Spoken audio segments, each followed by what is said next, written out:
Hari ini kita akan masak sop ceker.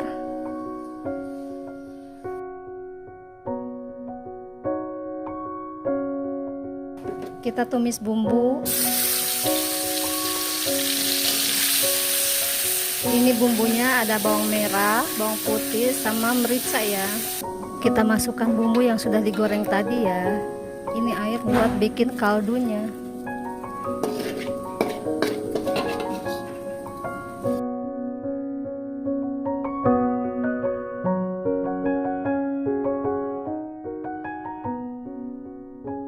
Garam sama kaldunya ya. Kita kasih 1 sendok teh gula. Kita masukkan wortel.